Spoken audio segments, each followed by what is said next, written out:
Hello friends, welcome back to our YouTube channel MacTech solution. जैसा कि कल हम वेपर कंप्रेसर सिस्टम पढ़ रहे थे, जहां पे हमारी कुछ टेक्निकल एरर की वजह से वीडियो को आधा ही करना पड़ा था।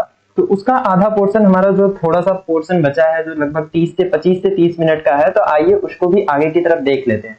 देखिए, हमने कल पढ़ा था वेपर कंप्रेसर साइकिल में। वेपर कंप्रेसर साइकिल की जब हम बात कर रहे थे तो वहां पे हमने वेट रीजन पढ़ लिया था। वेट रीजन की जब हम बात किए थे तो वहां पर हमने वेट रीजन भी पढ़ लिया था, और उसके बाद हम ड्राई रीजन भी पढ़ लिए थे। ठीक है, ये दो रीजन हमारे कल कंप्लीट हो चुके थे। अब हमें देखना क्या है कि सुपर हीटेड रीजन की जब हम बात किए थे कि लास्ट हमारा एक पहला तो हमारा वेट रीजन था, दूसरा हमारा ड्राई रीजन था, और तीसरा हमारा है सुपर हीटेड रीजन। तो आइए आज हम सुपर हीटेड रीजन की बात करते हैं कि सुपर हीटेड रीजन में कैसे हमारा कंप्रेसर वर्क करता है और होता क्या है, उसमें क्या क्या चेंजेस आता है। ठीक है, देखिए, सुपर हीटेड वेपर की हम बात करते हैं। सुपर हीटेड वेपर मींस कि हमारा वेपर जो होगा वो जो हमारा ड्राई सेचुरेटेड वेपर लाइन है उससे ऊपर जाएगा। तो सुपर हीटेड वेपर की जब हम बात करते हैं तो हमारा कंप्रेसर से जो वेपर निकलता है, जो हम कंप्रेस करने के बाद जो वेपर हमारा निकल के आता है, वो हमारा क्या होता है, सुपर हीटेड फॉर्म में होता है। तो देखिए कैसे, अगर हम टीएस डायग्राम की सबसे पहले बात करें तो हमारा टीएस डायग्राम जो बनता था कुछ इस तरीके से बनता था। ये कोई हमारा टेम्परेचर था और दूसरी साइड हमारा क्या था, एस डायग्राम था। ठीक है, ये कोई टेम्परेचर और दूसरी साइड हमारा एस डायग्राम। देखिए, अगर इसके बीच में हम सेचुरेशन कर्व को ड्रॉ करते थे, हमारा टीएस डायग्राम के बीच में सेचुरेशन कर्व को अगर हम ड्रॉ करते थे तो हमारा सेचुरेशन कर्व कुछ इस तरीके से होता था। ये कुछ सेचुरेशन कर्व होता था जिसको हम ये बोले थे कि ये हमारा सुपर हीट, ये हमारा क्रिटिकल पॉइंट होता था। और इससे पहले जो हमारी इधर की साइड आती थी उसे हम बोलते थे लिक्विड रीजन, इसे हम बोलते थे वेट रीजन, मतलब गीला वाला जो हमारा होता है उसे वेट रीजन, जहां पे हमारा लिक्विड और वेपर दोनों होता था, और लिक्विड रीजन में ओनली लिक्विड होता था। और इस साइड में हमारा आता था super heated region, super heated region. ठीक है, तो देखिए हम बात कर रहे हैं ये कि हमारे जो इवेपोरेटर के बाद जो हीट निकल रही है, जो वेपर हमारी निकल रही है, वेट फॉर्म में निकलती है, तो उसे हम कंप्रेस करते हैं, और कंप्रेस करके हम ऐसा बना देते हैं कि वो हमारी एक सुपर हीटेड फॉर्म में कन्वर्ट हो जाती है। तो कन्वर्ट कैसे होती है, आइए देखिए। सबसे पहले हमारा हम वहां पे देख रहे थे कि कांस्टेंट जो हमारा हीट का एब्जॉर्बर होता था, जो इवेपोरेटर में हीट को एब्जॉर्ब करता था, वो किस पे होता था, वो हमारा कुछ आइसोथर्मल प्रोसेस पे होता था। देखिए, जैसे कि हमारा ये एक ग्राफ बनाते थे हम, तो ये हमारा आइसोथर्मल प्रोसेस पे हीट का एडिशन होता था। ठीक है, और ये हीट हमारी इस हीट को हम क्या करते थे, कंप्रेसर में कंप्रेस करते थे। तो अगर वेट रीजन में है तो ये हमारा इस सेचुरेशन कर्व के नीचे ही रहता था, और अगर ड्राई रीजन में है तो इस सेचुरेशन कर्व पे आता था, जो वेपर वाला ये सेचुरेशन कर्व है।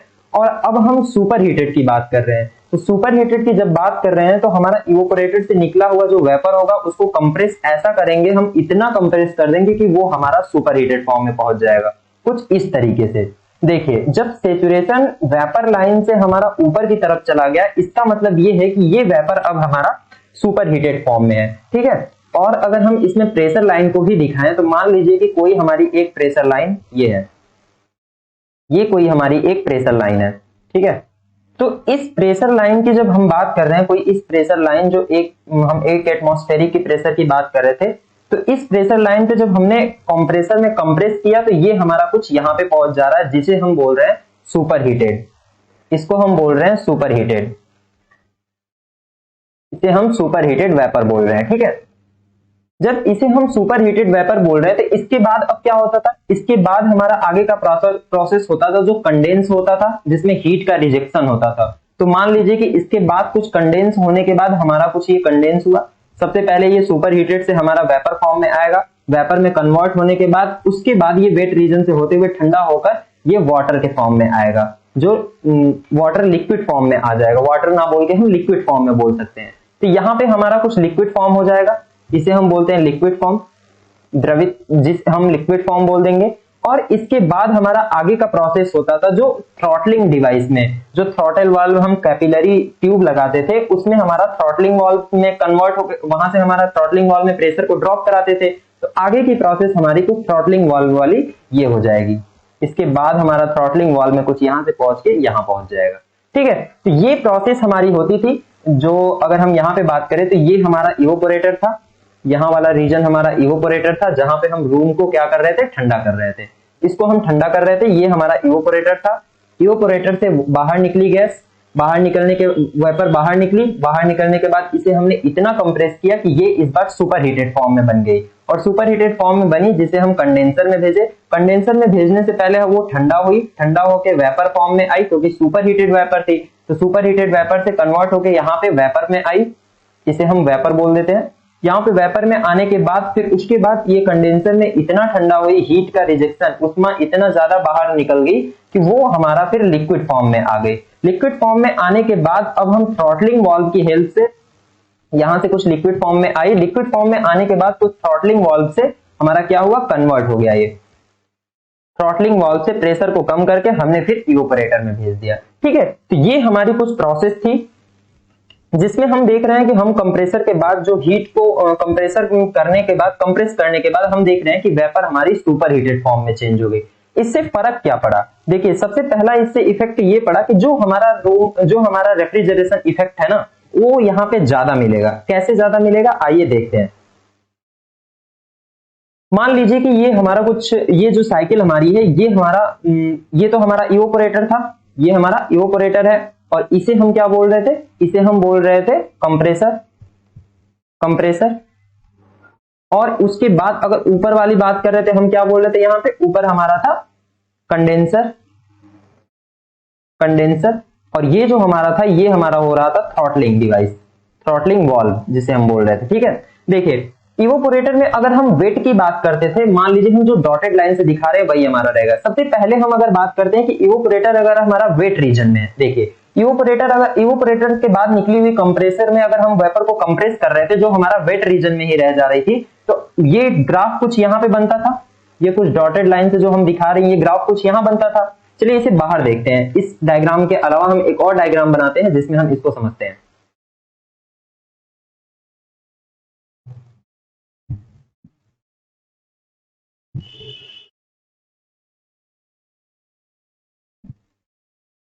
देखिए एक तरफ हमारा ये टेम्परेचर है, दूसरी तरफ हमारा क्या है, दूसरी तरफ हम एंट्रोपी को लेके चल रहे हैं। ठीक है, दूसरी तरफ हम एंट्रोपी को लेके चल रहे हैं, एंट्रोपी, ये हमारा कुछ एंट्रोपी एस है, इस तरफ हमारा टेम्परेचर है।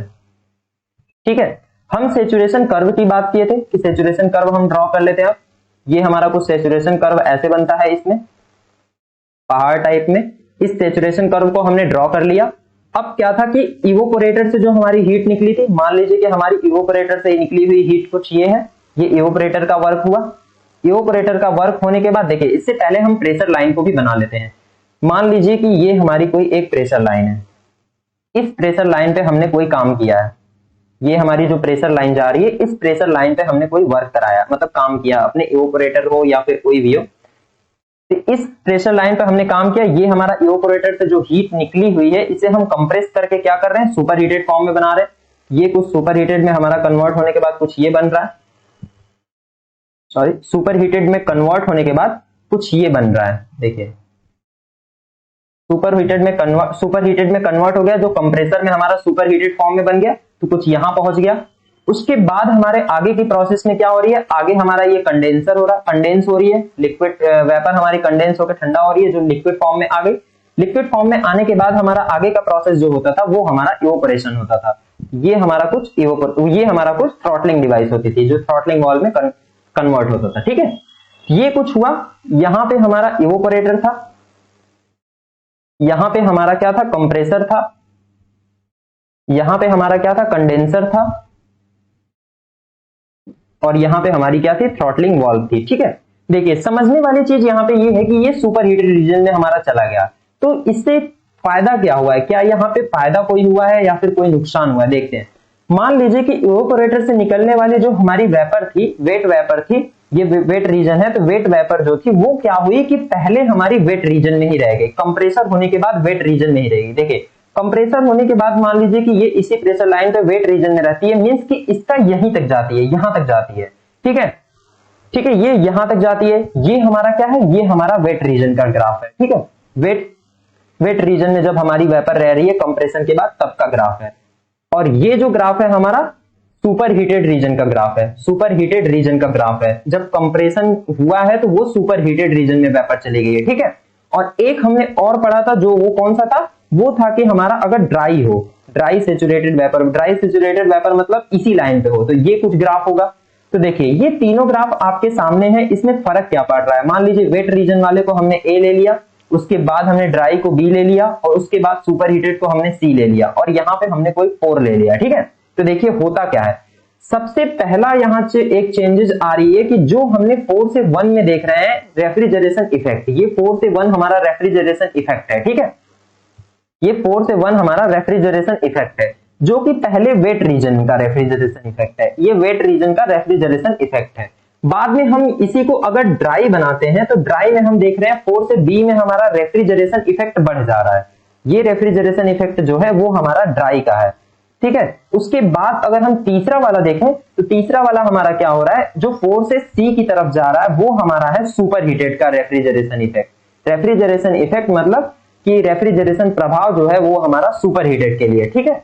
इन तीनों में करने से हमारा चेंजेस क्या आ रहा है कि सबसे पहले हम देखते हैं कि रेफ्रिजरेशन इफेक्ट जो हमारा वेट रीजन का है वो सबसे कम है, फिर रेफ्रिजरेशन इफेक्ट जो हमारा ड्राई का है वो उससे ज्यादा है, और रेफ्रिजरेशन इफेक्ट जो हमारा सुपर हीटेड का है, ये जो सुपर हीटेड का वो सबसे ज्यादा है, ठीक है। ये चीज हमें देखने को मिलती है। हम ऐसा क्यों किए, क्योंकि हम जानते हैं कि सीओपी जो होती है हमारी, सीओपी हमारी होती है रेफ्रिजरेशन इफेक्ट, रेफ्रिजरेशन प्रभाव अपॉन वर्क इनपुट। अब देखिए रेफ्रिजरेशन इफेक्ट तो सुपर हीटेड में बढ़ गया, बिल्कुल। रेफ्रिजरेशन इफेक्ट हम सीओपी कैसे बढ़ा सकते हैं, सीओपी को हम दो तरीके से बढ़ा सकते हैं, या तो रेफ्रिजरेशन इफेक्ट को हम बढ़ाएं, या तो वेट वर्क इनपुट को हम कम करें। यही चीज हो सकती है हमें सीओपी बढ़ाने की।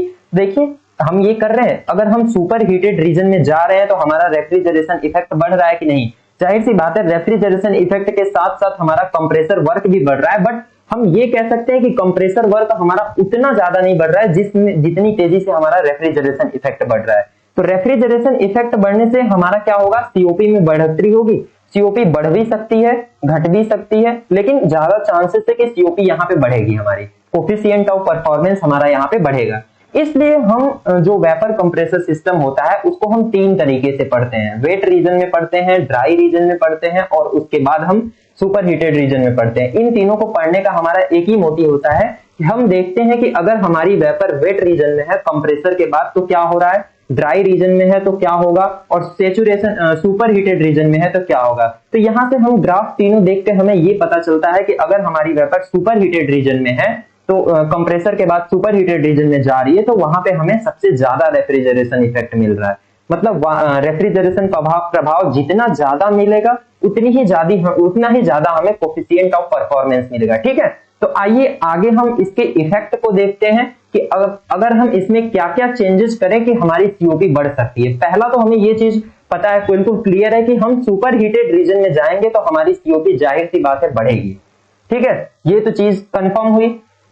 तो आइए बिना देरी किए हुए आगे की तरफ अपने सिलेबस को बढ़ाते हैं और ये देखते हैं कि क्या क्या चेंजेस हम इस ग्राफ में कर सकते हैं जिससे हमारा वेपर कंप्रेसर सिस्टम जो है वो अच्छे से अच्छा सीओपी दे सके, ज्यादा से ज्यादा हमें कोफिशिएंट ऑफ परफॉर्मेंस दे सके।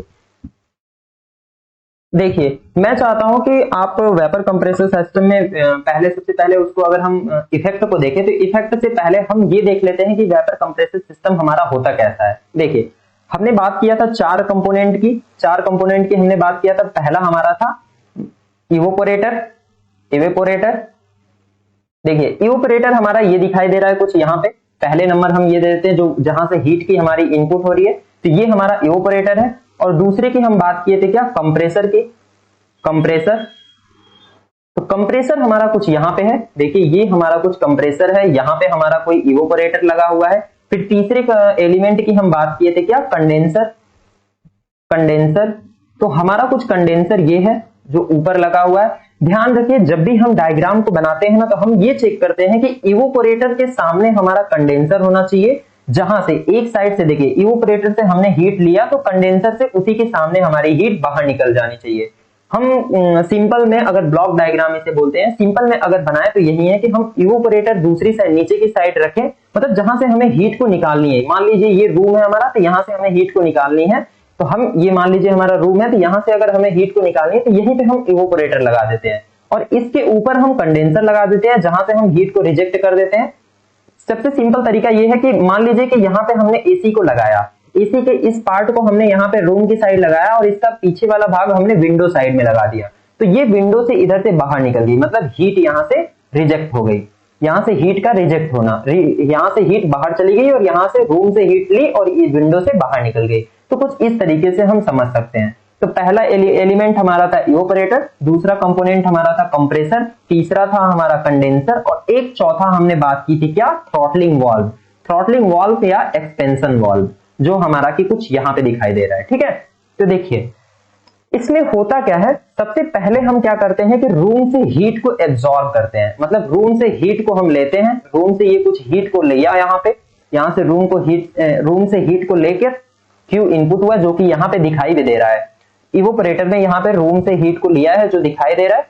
इस हीट को लेके अब क्या कर रहा है कि ये देखिए प्राइमरी रिटर्न और प्राइमरी सप्लाई जो है इसे हम बोलते हैं रेफ्रिजरेंट। यहां से हम रेफ्रिजरेंट को फ्लो कराते हैं, यहां से जब रेफ्रिजरेंट को फ्लो कराते हैं और इधर से हमारी जब वेपर आती है, वेपर जो हमारी इधर से आती है और रेफ्रिजरेंट के कांटेक्ट में एक साथ दोनों मिलते हैं, तो वेपर जो होती है वो हमारी और ज्यादा ठंडा हो जाती है। यहाँ पे इवोपरेटर में जब हमारा ना रेफ्रिजरेंट आता है और वेपर जाती है, दोनों आपस में जब मिलते हैं तो यहाँ पे और ज्यादा वेपर को ठंडा कर देती है, जिससे कि रूम से और ज्यादा हीट को वो लेके बाहर निकल जाती है इवोपरेटर से। ठीक है, तो इवोपरेटर से जब बाहर निकलती है तो मतलब यहाँ पे देखिए बाहर निकली, रेफ्रिजरेंट से हीट लिया, रेफ्रिजरेंट और वो दोनों आपस में मिले तो जिससे और ज्यादा रूम को ठंडा करके यहाँ से वेपर जो है वेट वेपर, देखे हमने ग्राफ देखा था ना, ये जो ग्राफ हमारा था यहाँ पे कुछ वेट रहा है ना, ये वेट है।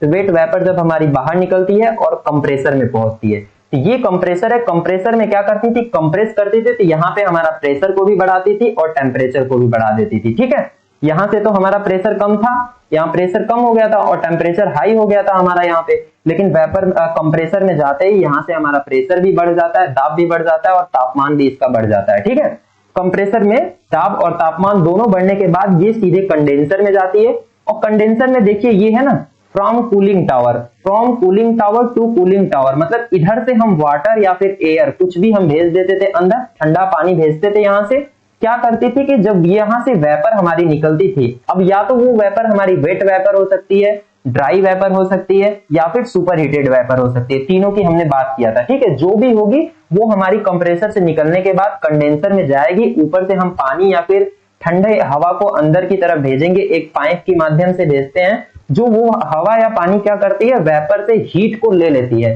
वेपर से उष्मा को अपने अंदर लेके यहां से बाहर निकल जाती है। और क्या करती है, यहां से वेपर हमारी कुछ, यहां से वेपर हमारा बाहर निकलता है जिसका टेम्परेचर कम हो गया रहता है। ठीक है, तापमान कम हो जाता है, लेकिन प्रेशर देखिए कंप्रेसर में प्रेशर हमारा बढ़ गया था ना, लेकिन अभी भी यहाँ पे प्रेशर बढ़ा हुआ होता है, जिसको हम क्या करते हैं, एक्सपेंशन वाल्व हमारी होती है, थ्रॉटलिंग वाल्व जो होती है, इसमें हमारा जाकर हमारा प्रेशर को भी ड्रॉप करा देते हैं, यहाँ पे प्रेशर को भी नीचे करा देते हैं, प्रेशर भी कम हो जाती है। अब क्या होती है, वेपर हमारी जो होती है वो तैयार होती है इवोपरेटर में जाने के लिए और फिर से वही प्रोसेस हमारी स्टार्ट हो जाती है, इवोपरेटर में जाती है, यहाँ से हमारी प्राइमरी रेफ्रिजरेंट जाता है, दोनों कॉन्टेक्ट करके हीट को अपने अंदर लेता है और बाहर निकलता है इवोपरेटर से, फिर कंप्रेसर में जाता है, फिर कंडेंसर में जाता है। तो ये प्रोसेस हमारी लगी रहती है। ठीक है, आई होप काफी अच्छे से आप लोगों को अब समझ में आ गया होगा। तो चलिए आगे हम अब इन सभी चीजों में चेंजेस करके इफेक्ट को देखते हैं कि क्या प्रभाव पड़ता है हमारा सीओपी पे। देखिए अब हम बात करने वाले हैं इफेक्ट ऑफ साइकिल की, मतलब कि वेपर कंप्रेसर साइकिल की जो हम बात कर रहे थे, वेपर कंप्रेसर सिस्टम की जो हम बात कर रहे थे, वेपर कंप्रेसर सिस्टम की जो हम बात कर रहे थे, इसमें अब हम देखने वाले हैं कि क्या क्या चेंजेस कर सकते हैं। तो हम इसे बोल देते हैं effect of parameter. Parameter means कि इसमें क्या क्या चेंजेस करें हम, कि क्या क्या चेंजेस करने पर हमें क्या क्या मिलता है, वो चीजें देखते हैं। इफेक्ट ऑफ पैरामीटर, देखिए जब भी हम किसी साइकिल को चेंज करते हैं, जब भी हम किसी भी साइकिल में चेंजेस लाते हैं, तो हम क्या करते हैं, उसके ग्राफ को हम खींचते हैं। क्या करते हैं, उसके ग्राफ को हम चारों तरफ से खींचते हैं। मींस कि चारों तरफ से खींचने का मतलब देखिए कि मान लीजिए हमारे पास कोई ग्राफ ये है, जो हमने ग्राफ अभी बनाया था, हम उसी ग्राफ की बात करेंगे। जनरली हम पीएच डायग्राम की यहां बात करते हैं, जो काफी ही क्लियरिटी से हमें दिखाई देगा। देखिए पीएच डायग्राम की अगर हम बात करते हैं, ये हमारा पीएच डायग्राम है। ठीक है, पीएच डायग्राम में हमारा कुछ सैचुरेशन कर्व किस तरह से बनता है, सैचुरेशन कर्व कुछ हमारा इस तरीके से बनता है, कुछ सैचुरेशन कर्व हमारा इस तरीके से बनता है। और इसके बीच में अगर हम ग्राफ की बात करें, जो नॉर्मल वेपर कंप्रेसर साइकिल का हमारा ग्राफ होता है, वेपर कंप्रेसर साइकिल का कुछ ग्राफ हमारा इस तरीके से बनता है। ये हमारा कुछ ग्राफ वेपर कंप्रेसर साइकिल का कुछ इस तरीके से बनता है, जो ये है, ठीक है। जो हमारा यहाँ 4 होता है, 1 होता है, 2 होता है और इधर 3 होता है। और अगर हम इसके नाम की बात करें तो यहाँ पे हमारा इवेपोरेटर होता है और यहाँ पे हमारा कंप्रेसर होता है। देखिए हम इसलिए इसको बता रहे हैं कि इसमें होता क्या है, इफेक्ट कैसे आता है। यहाँ पे हमारा कंडेंसर होता है और यहाँ पे हमारा थ्रॉटलिंग वाल्व या एक्सटेंशन वाल्व होती है।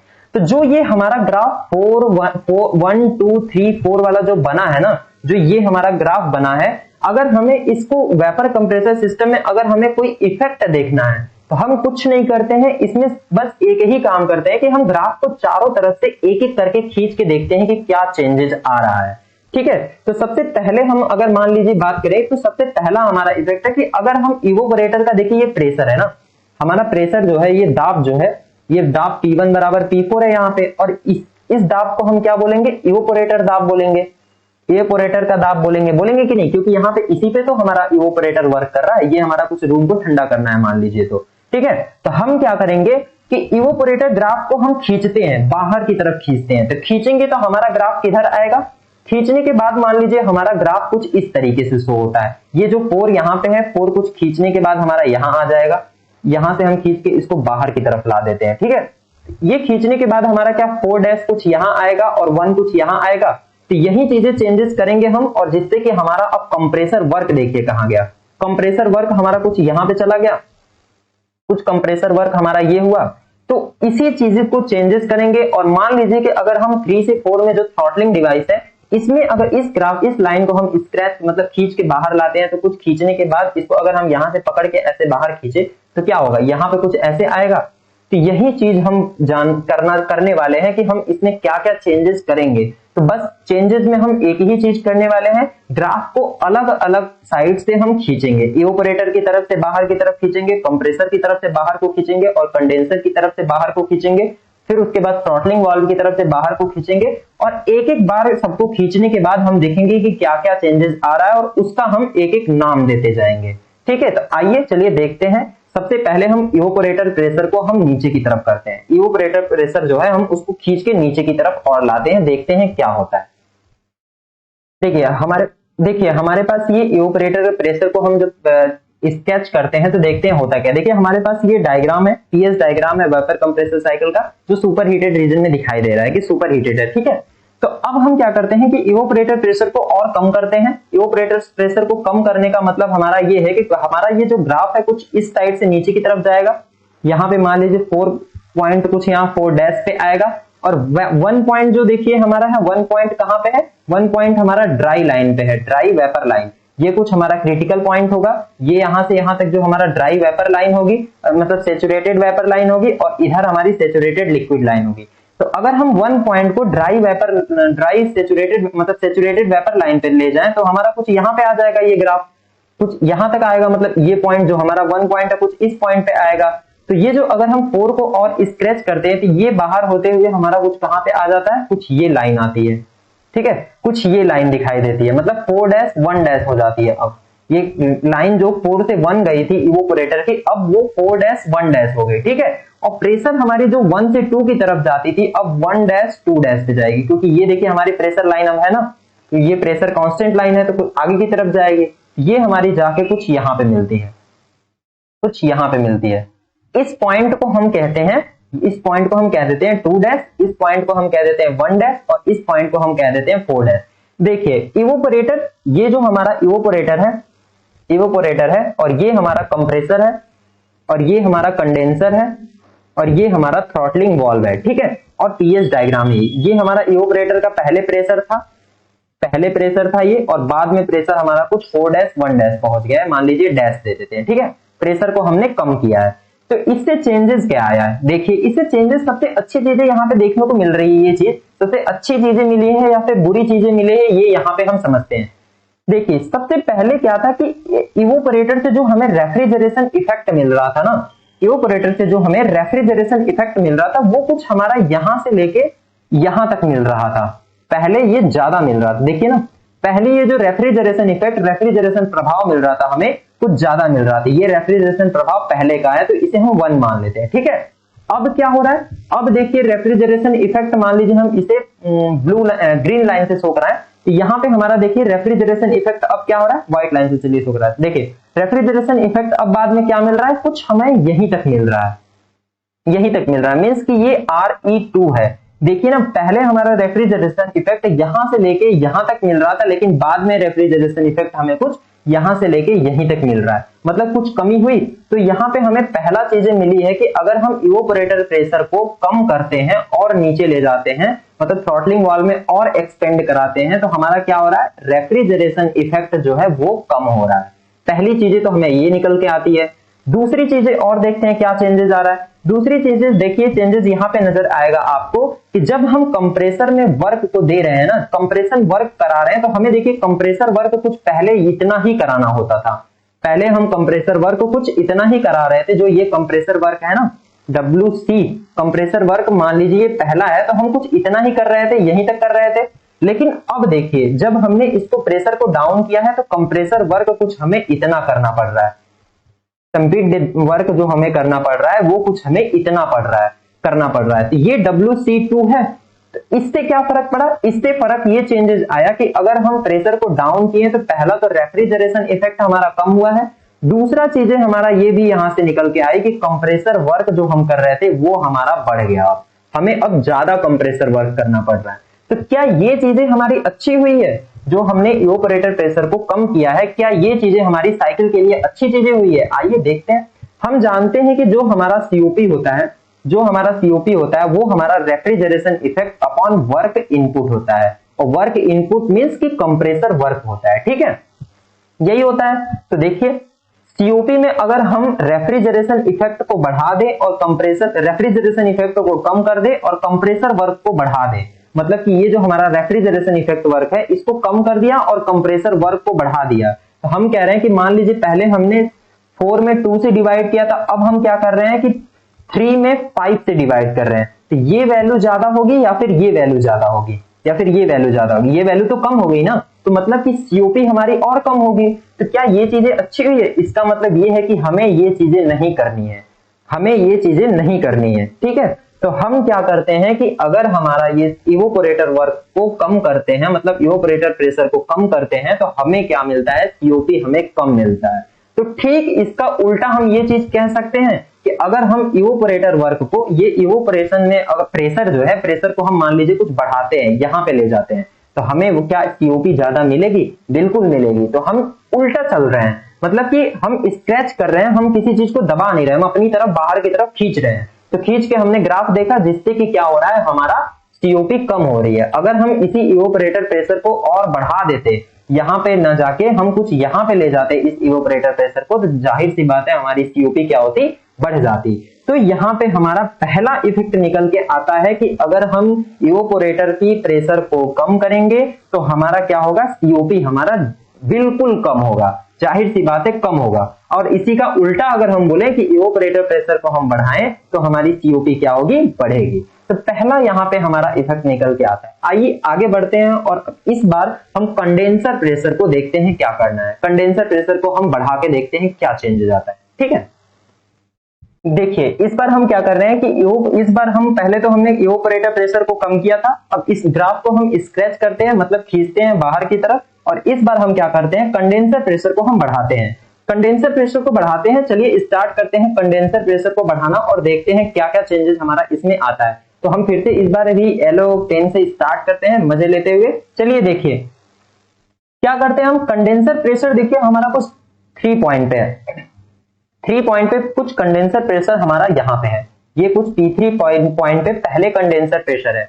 हम क्या कर रहे हैं, इस ग्राफ को बाहर की तरफ खींच रहे हैं। तो बाहर की तरफ अगर मान लीजिए यहां से हम ग्राफ को खींचे, तो देखिए कुछ खींचने के बाद मान लीजिए हमारा प्रेशर बढ़ने के बाद कुछ प्रेशर लाइन हमारी कुछ ये आती है, ठीक है, प्रेशर लाइन कुछ हमारी ये आ जाती है। तो कंडेंसर प्रेशर से, जो कंडेंसर से बाहर निकली हुई प्रेशर अब जो 3 पे जानी थी, अब वो कहां 3 डैश पे पहुंच गई कुछ यहाँ पे। तो इस प्रेशर की अगर हम बात करें, जो दाब की यहाँ पे हम बात करेंगे, तो हमारा दाब क्या हो जाएगा, ये P3 डैश कुछ हो जाएगा, ठीक है। हमने क्या किया, प्रेशर लाइन को हमने बढ़ा दिया है। तो देखिए प्रेशर लाइन को जब हमने बढ़ाया यहाँ पे 3 डैश पे आ गई, क्योंकि हमें पता है कि जो हमारी कंडेंसर से बाहर वेपर निकलती है वो हमारी लिक्विड फॉर्म में होती है और लिक्विड हमारा यहीं पे बनेगा। तो यहाँ पे 3 डैश पे आ गई। अगर हम यहाँ से अब थ्रॉटलिंग वाल्व की बात करें तो थ्रॉटलिंग वाल्व को अगर हम यहाँ से इस ग्राफ लाइन को शो कराएं तो थ्रॉटलिंग वाली लाइन जो हमारी आती है कुछ यहाँ पे आती है। मतलब पहले हमारी अगर 4 पॉइंट कुछ यहाँ था तो अब 4 डैश पॉइंट कुछ यहाँ आ जाएगा, मतलब 4 पॉइंट कुछ अंदर की तरफ आ जाएगा। अभी देखते हैं कि क्या ये चीजें अच्छी हुई है या फिर बुरी हुई है इस बार जो हमने कंडेंसर प्रेशर को बढ़ाया है, ठीक है। बट यहाँ पे एक चीज और दिखाई देता है कि कंडेंसर लाइन अगर हम प्रेशर लाइन को आगे की तरफ जो बढ़ाए हैं तो कुछ यहां तक बढ़ेगी। और अब देखिए जो हमारी कंडेंसर वाला वेपर, कंडेंसर में जो हमारी प्रेशर लाइन 1 से ये 2 से 3 की तरफ जो जा रहा था, ये 2 से 3 की तरफ जो जा रहा था, अब क्या है, अब कुछ यहां से चेंजेस होके कुछ यहां से आकर कुछ यहां तक जाएगा, यहीं तक जाएगा। तो ये हमारा कुछ 2 डैश पॉइंट होगा, मतलब कंडेंसर में हीट हमारी ज्यादा एग्जैक्ट हुई है, मतलब हीट ज्यादा बाहर निकल गई इस बार। देखिए क्या चीजें हुई है यहाँ पे, अच्छी चीजें हैं या बुरी चीजें, आइए देखते हैं। देखिए हमारा सबसे पहले हम देखते हैं कि कंडेंसर प्रेशर बढ़ाने से हमारा चेंजेस क्या है। सबसे पहले हमारा हीट रिजेक्शन कुछ यहां तक हो रहा था, सबसे पहले हमारा जो हीट रिजेक्शन हो रहा था कुछ यहां से यहां तक हो रहा था, मतलब इस 2 पॉइंट से लेके 3 पॉइंट तक कुछ हीट का रिजेक्शन हो रहा था। क्यू आर हमारा कुछ यहां से बाहर निकल रहा था, ठीक है, क्यू आर हमारा बाहर पहले निकलता था। मान लीजिए ये पहले वाला 1 मान लेते हैं इसे, ठीक है। अब बाद में क्या हो रहा है, बाद में देखिए कुछ हमारा हीट का रिजेक्शन जो है ये 3 डैश से स्टार्ट हुआ है और यहां से कुछ लेके यहां तक स्टार्ट हुआ है, ठीक है। तो मतलब ये चीजें हम कह सकते हैं कि हीट रिजेक्शन लगभग बराबर है हमारा, ठीक है। जितनी हीट की हमें पहले बाहर एग्जैक्ट होती थी शायद हमारी हीट रिजेक्शन उतनी ही हुई हो, या तो ज्यादा भी हो या तो कम भी हो सकती है। तो ये चीजें तो अच्छी हुई है ना, मतलब उससे कम नहीं हुई, जितनी हीट रिजेक्शन हमारी पहले हुई थी उससे कम नहीं हुई। या तो वो हीट रिजेक्शन जो हमारा होगा वो बढ़ा होगा, या तो हीट रिजेक्शन वो हमारा कम हुआ हो, कम तो नहीं हुआ होगा, या तो हीट रिजेक्शन हमारा बढ़ा होगा, या तो वो हीट रिजेक्शन हमारा उतना ही होगा, मतलब इक्वल होगा पहले के बराबर। तो ये तो काफी अच्छी चीज हुई है, क्योंकि हम तो चाहते हैं कि कंडेंसर से ज्यादा हीट को हम बाहर निकाल सके ताकि और अच्छी हमें वेपर ठंडी लिक्विड मिले, हमें जल्दी लिक्विड हमें ठंडा मिले। तो ये तो अच्छी चीजें हुई है। आइए अब आगे देखते हैं जो हमारा 3 से 4 डैश की प्रोसेस हुई है, 3 से 4 वाली प्रोसेस। ये देखिए थ्रॉटलिंग वाल्व में हमें वर्क तो देना नहीं पड़ता, वहां पे हमारी इंथैल्पी कम होती है, तो यहाँ पे भी हम कुछ चेक नहीं कर सकते। क्यों? क्योंकि हमें पता है सीओपी हमारा क्या होता है, सीओपी हमारा होता है रेफ्रिजरेशन प्रभाव, refrigeration effect upon work input. Work input means compressor work, ठीक है। तो हमें यही 2 चीजें देखनी है कि हमारा कंप्रेसर वर्क क्या हुआ है, कंप्रेसर वर्क पे क्या चेंजेस आया और रेफ्रिजरेशन इफेक्ट पे क्या चेंजेस आया, ठीक है। तो यही 2 चीज की हम बात करेंगे। तो देखिए यहां पे हम देख पा रहे हैं कि कंप्रेसर वर्क, यहां पे हम देख पा रहे हैं कि जो हमारा इवोपोरेटर में 4 डैश से 1 डैश की तरफ हम गए थे, 4 से 1 की तरफ गए थे, तो 4 से 1 की तरफ हम क्या देख रहे थे, ये हमारा कुछ 4 से 1 यहाँ पे रेफ्रिजरेशन इफेक्ट हमें कुछ यहां पहले मिलता था, पहले वाला रेफ्रिजरेशन इफेक्ट मतलब कुछ यहां से लेके यहां तक मिल रहा था, ठीक है। तो ज्यादा मिला है, ये तो बहुत ज्यादा मिला है। लेकिन कंडेंसर प्रेशर को हमने जब बढ़ा दिया है तो कंडेंसर प्रेशर को बढ़ाने की वजह से अब देखिए रेफ्रिजरेशन इफेक्ट क्या मिल रहा है, कुछ इतना ही मिल रहा है, ये कम हो गया। रेफ्रिजरेशन इफेक्ट कुछ हमें काफी ज्यादा कम मिला है, क्योंकि पहले हमें कहां पर रेफ्रिजरेशन इफेक्ट मिल रहा था, 4 से 1 डैश तक मिल रहा था, और अब कितना मिल रहा है, 4 डैश से 1 डैश मिल रहा है। तो मींस कि रेफ्रिजरेशन इफेक्ट हमारा जो है वो क्या है, कम हुआ है। अब जब रेफ्रिजरेशन इफेक्ट कम हो गया है तो इससे हम ये कह सकते हैं कि यहीं से हम निकाल सकते हैं कि सीओपी हमारी डेफिनेटली कम होगी, बिल्कुल कम होगी, और जो कि हमारे लिए बहुत ही बुरी बात है। तो इससे यहाँ पे ये चीजें निकल के आ रही है कि हम जब इवोपोरेटर प्रेशर को बढ़ा रहे थे तब भी हमारा सीओपी कम हो रहा था, और जब हम कंडेंसर प्रेशर को बढ़ा रहे हैं तब भी हमारा सीओपी कम हो रहा है। तो इससे ये पता चलता है कि इवोपोरेटर प्रेशर को अगर हम बढ़ाएंगे तो सीओपी हमारी बढ़ेगी, और कंडेंसर प्रेशर को हम बढ़ाएंगे तो सीओपी हमारी कम होगी, ठीक है। आइए अब तीसरे इफेक्ट को देखते हैं, और उसके बाद हमारे पास अभी 2 इफेक्ट और बचे हैं, तो आइए 2 इफेक्ट को और देखते हैं। देखिए तीसरा हमारा चेंजेस आता है जहां पे हम बात करने वाले हैं इफेक्ट ऑफ सब कूलिंग की। यहाँ पे नाम चेंज हो गया है। इफेक्ट ऑफ सब कूलिंग का मतलब कि जो कंडेंसर से हमारा वाटर निकला हो, जो कंडेंसर हमारा कंडेंस हुई है वेपर, उसको और ठंडा कर रहे हैं हम, ठीक है। तो ये तीसरा, और इसके बाद एक और हमारा लास्ट होगा। तो आइए समझते हैं इफेक्ट ऑफ सब कूलिंग क्या है। देखिए हमने दो ग्राफ देख लिए हैं जहां पे हमने सबसे पहले इवेपोरेटर प्रेशर को कम किया है, फिर उसके बाद दूसरा हमने कंडेंसर प्रेशर को बढ़ाया था, और अब तीसरा हम देख रहे हैं जो सब कूलिंग की इफेक्ट को क्या शो करता है। देखिए अगर मान लीजिए हम 3 से 4 वाला जो ग्राफ है हमारा थ्रॉटलिंग ग्राफ है, इसे हम स्ट्रेच करते हैं, तो आइए खींचते हैं इसे भी, देखते हैं क्या होता है। खींचने के बाद मान लीजिए हमारा कुछ ग्राफ ये 3 से लेके हमारा कुछ 3 डैश पे यहाँ पहुंचता है, ठीक है। 3 से जाने के बाद 3 डैश पे कुछ यहाँ पे पहुंचता है, और उसके बाद अगर ये 4 वाला जो है हमारा 4 वाला ग्राफ कुछ खींचने के बाद हमारा कुछ इस पॉइंट पे आ जाता है, ठीक है, कुछ इस पॉइंट पे आ जाता है जो हमारा 4 डैश हो जाता है। तो देखिए हो क्या रहा है यहाँ पे, ये 3 डैश है और ये 4 डैश है।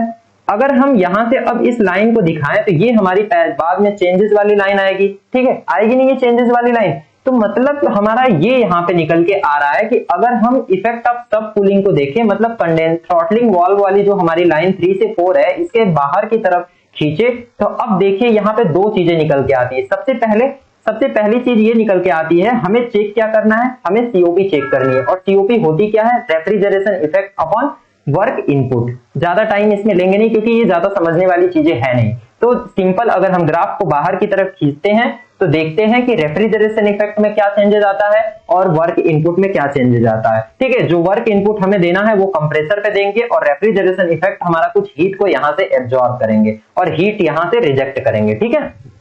तो देखिए क्या चेंजेस आ रही है यहाँ पे। जब हमने इसको सीओपी मतलब थर्ड वाले 3 से 4 वाली लाइन को हमने बाहर की तरफ खींचा, तो हम यहाँ पे देख रहे हैं कि जो हमारा रेफ्रिजरेशन इफेक्ट है, सबसे पहला काम रेफ्रिजरेशन इफेक्ट को देखेंगे। तो रेफ्रिजरेशन इफेक्ट कुछ हमारा 4 से 1 ये पहले था, रेफ्रिजरेशन इफेक्ट पहले वाला जो रेफ्रिजरेशन इफेक्ट है कुछ ये था, और बाद में हम देख रहे हैं कि रेफ्रिजरेशन इफेक्ट हमारा बढ़ गया है, कितना 4 डैश से 1 तक पहुंच गया है। बाद में हमारा जो रेफ्रिजरेशन इफेक्ट है वो 4 डैश से 1 तक पहुंच गया, मींस कि रेफ्रिजरेशन इफेक्ट हमारा क्या हुआ है, बढ़ा है। तो पहली पॉइंट हमारा यहां से निकल के आता है कि रेफ्रिजरेशन इफेक्ट जो है, मतलब रेफ्रिजरेशन प्रभाव जो है वो हमारा बढ़ा है। बहुत अच्छी बात है ये, क्योंकि हम तो यही चाह रहे हैं कि सीओपी बढ़ाना है तो हमें क्या रेफ्रिजरेशन इफेक्ट को बढ़ाना पड़ेगा। तो यहाँ पे तो ये काफी अच्छी चीजें हुई है। अब आगे देखते हैं कि आगे क्या हमारा वर्क इनपुट भी बढ़ा है। तो देखिए ध्यान से देखिए, अगर हम वर्क इनपुट की तरफ देखें, ये लाइन को अगर हम वर्क इनपुट को देखें तो 1 से 2 पॉइंट पे जो हमारा वर्क हो रहा है ये कुछ पहले इतना था, ये वर्क इनपुट पहले था हमारा, जो कंप्रेसर वर्क हमने यहाँ पे दिया है कंप्रेसर को वर्क, ये भी इतना पहले था। और बाद में ग्राफ को स्क्रैच करने के बाद भी हम देख रहे हैं कि इसमें कोई चेंजेस नहीं आया है, मतलब वर्क इनपुट हमारा बिल्कुल भी चेंज नहीं हुआ है। बिल्कुल भी चेंज ना होने का मतलब कि वर्क इनपुट में हमें कोई भी चेंजेस नहीं मिला है। और चेंजेस अगर वर्क इनपुट में कोई नहीं मिला है तो अब अगर हम सीओपी की बात करें तो सीओपी हमारी क्या हो जाएगी, refrigeration effect upon work input होगा, जो कंप्रेसर वर्क होगा। और रेफ्रिजरेशन इफेक्ट हमारा बड़ा है, वर्क इनपुट में कोई चेंजेस नहीं है, तो क्या सीओपी हमारी बढ़ेगी, बिल्कुल जाहिर सी बात है सीओपी हमारी बढ़ेगी। तो सीओपी भी हमारी इससे बढ़ जाती है। तो सब कूलिंग, अब समझते हैं कि सब कूलिंग हमारा होता क्या है। देखिए सबसे पहला चीज तो ये है कि थ्रॉटलिंग वाल्व वाली जो हमारी लाइन थी उसे हम खींच कर बाहर की तरफ लाए हैं। थ्रॉटलिंग वाल्व वाली जो हमारी लाइन थी उसे खींच के बाहर की तरफ लाए हैं, और ये जो 3 पॉइंट पे, मतलब जो वेपर हमारा कंडेंस हो रहा था, जो ठंडा हो रहा था, यहाँ से जो हीट निकल रही थी, हमने इतनी ज्यादा हीट निकाल दी कि वो लिक्विड लाइन में, ये तो लिक्विड यहाँ पे बन गया, ये तो ठंडा हो गया क्योंकि यहाँ से हीट तो निकल गई, ठंडा हो गया। अब हमने क्या किया है कि इसे इतना ज्यादा ठंडा कर दिया है कि ये और लिक्विड, जैसे वाटर हमारा 30 डिग्री पे है तब भी वाटर कहलाता है, वाटर हमारा 30 के बाद इसे और ठंडा करके हम 10 डिग्री पे ला देते हैं तब भी वाटर कहलाता है। तो यही काम हमने यहाँ पे किया है, मतलब कंडेंसर के बाद हमने उसको और ज्यादा हीट किया, मतलब और ज्यादा ठंडा किया है। तो यहाँ पे हम कुछ सुपर हीटर लगाते हैं, सुपर हीटर लगाते हैं। तो इस सुपर हीटर का काम क्या है, इस यहाँ पे हम जो मतलब 3 से 1 प्रोसेस जो कंडेंसर से हम सीधे थ्रॉटलिंग वाल्व में भेजते थे ना, देखिए ये हमारा कुछ था कंप्रेसर, ये हमारा इवेपोरेटर था, और ये हमारा था कंडेंसर था। तो हमने क्या किया कि इवेपोरेटर से बाहर निकली, इसको कंप्रेसर में भेजा, और कंप्रेसर से हमने इसको कंप्रेस करके कंडेंसर में भेजा, यहां से हीट बाहर निकली। अब ये जो हीट बाहर निकली ये लिक्विड तो बना दी, लेकिन यहाँ पे हमने क्या किया, एक हीट एक्सचेंजर लगा दिया, जिसे और ज्यादा ठंडा करने के बाद हम थ्रॉटल वाल्व की हेल्प से इसको यहाँ पे भेज रहे हैं, ठीक है। तो ये काम किए जिससे हमारा क्या हुआ है, हमारा सीओपी बढ़ा है। तो हमने 3 इफेक्ट देख लिया है, और तीसरा इफेक्ट हमारा सब कूलिंग है, जहां पे हम एक हीट एक्सचेंजर लगा के कंडेंसर और थ्रॉटलिंग वाल्व के बीच में हीट एक्सचेंजर लगा के हम क्या करेंगे, उस वेपर को, उस लिक्विड वाली जो हमारी मटेरियल है, जो लिक्विड वाला हमारा फ्लूइड है, उसे और ठंडा करके हम क्या करते हैं, थ्रॉटलिंग वाल्व के हेल्प से इवेपोरेटर में भेजते हैं। ठीक है, आइए लास्ट चौथा इफेक्ट को देखते हैं जो हमारा सुपर हीटिंग इफेक्ट है। ठीक है, देखिए हम लास्ट ग्राफ को समझते हैं यहाँ पर, जो हमारा इफेक्ट ऑफ सुपर हीटिंग है। इसमें क्या होता है हम इसको भी देख लेते हैं। सुपर हीटिंग मतलब कि हमारी कंप्रेसर से जो वेपर निकली हुई है उसे काफी ज्यादा और ज्यादा से ज्यादा हीट कर सकते हैं। तो जो हमारा लास्ट और चौथा लाइन को हमें खींचना है वो हमारी लाइन है कंप्रेसर वाली। तो इसको मजाक में मत लीजिएगा, खींचना मतलब कि सिंपल भाषा में मैं ये बता रहा हूँ कि ग्राफ को हम स्क्रैच मतलब खींचते हैं, तो इसको हम इसी तरीके से एक लैंग्वेज में समझते हैं। देखिए हम क्या करते हैं कि कंप्रेसर वाले हम लाइन जो है हमारी 1 से 2 है, इसको अब हम बाहर की तरफ खींचते हैं। आइए देखते हैं इससे क्या होता है। 2 वाली लाइन हमारी कुछ 2 डैश पे जाएगी, ये कुछ 2 डैश होगी, और 1 वाली पॉइंट हमारा कुछ क्या जाएगा, 1 डैश पे जाएगा, ये हमारा 1 डैश हो जाएगा कुछ। ठीक है, 2 वाला हमारा 2 डैश पे जाएगा और 1 वाला हमारा 1 डैश पे जाएगा। ठीक है, और हमारी लाइन कुछ ये वाली बाहर की तरफ खींचने के बाद कुछ हमारा 1 डैश से 2 डैश पे ये आ जाएगी।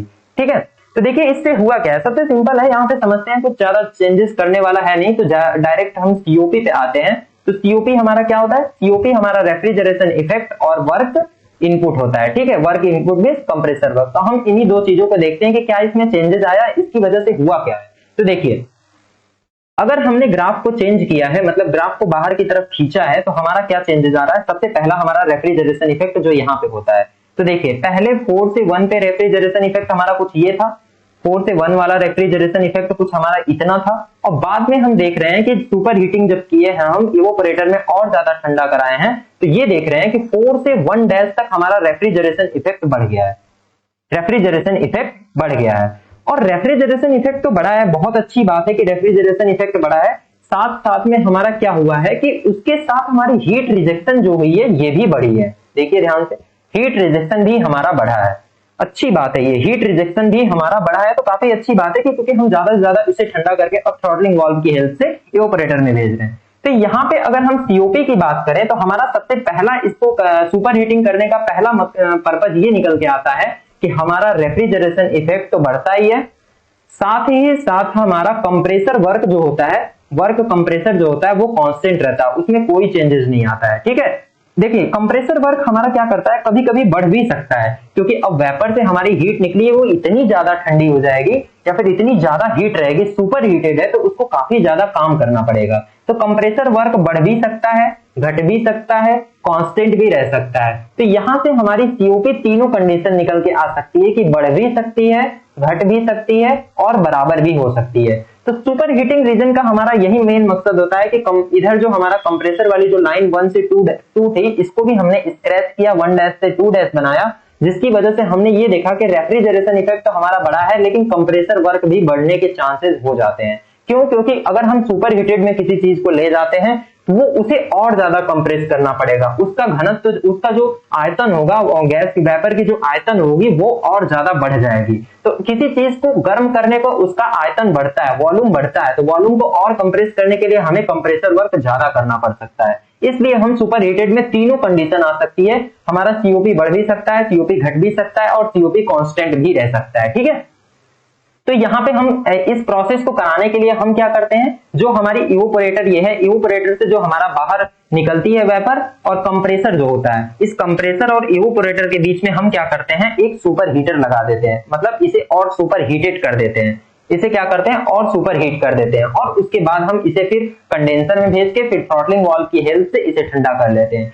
तो ये हमारे कुछ 4 इफेक्ट थे, जो पैरामीटर, हम 4 पैरामीटर को, साइकिल के पैरामीटर को 4 पैरामीटर से समझे हैं, जो कि पहला हमारा था कंप्रेसर वर्क को, सबसे पहला हमारा था इवेपोरेटर प्रेशर को कम किया, इवेपोरेटर प्रेशर को जब हमने कम किया तो वहां पे देखा कि हमारी सीओपी कम हो रही थी, और दूसरा हमने देखा कि कंडेंसर प्रेशर को हम अगर बढ़ा रहे थे तो वहां पे भी हमने चेक किया कि कंडेंसर प्रेशर को बढ़ाने पर भी हमारी सीओपी क्या कर रही थी, कम हो रही थी। लेकिन तीसरा एक ऐसा इफेक्ट आया था जहां पे हमने बोला था इफेक्ट ऑफ सब कूलिंग, जहां पे हम एक हीट एक्सचेंजर लगा के हम क्या कर रहे थे कि ये देख रहे थे कि वहां पे हमारी एफिशिएंसी क्या हो रही थी, डेफिनेटली एफिशिएंसी बढ़ रही थी, सीओपी बढ़ रही थी, क्योंकि हम रेफ्रिजरेशन की बात कर रहे हैं। ठीक है, और चौथा इफेक्ट हमने ये देखा कि सुपर हीटर वाला भी कंडीशन हमने देखा, जहां पे हमने ये देखा कि हमारा तीनों कंडीशन आ सकती है, सीओपी बढ़ भी सकती है, सीओपी घट भी सकती है और सीओपी कांस्टेंट भी हो सकती है। तो आई होप ये चैप्टर आप लोगों को काफी अच्छे से समझ में आया होगा। तो यहाँ पे ये चैप्टर कंप्लीट होता है,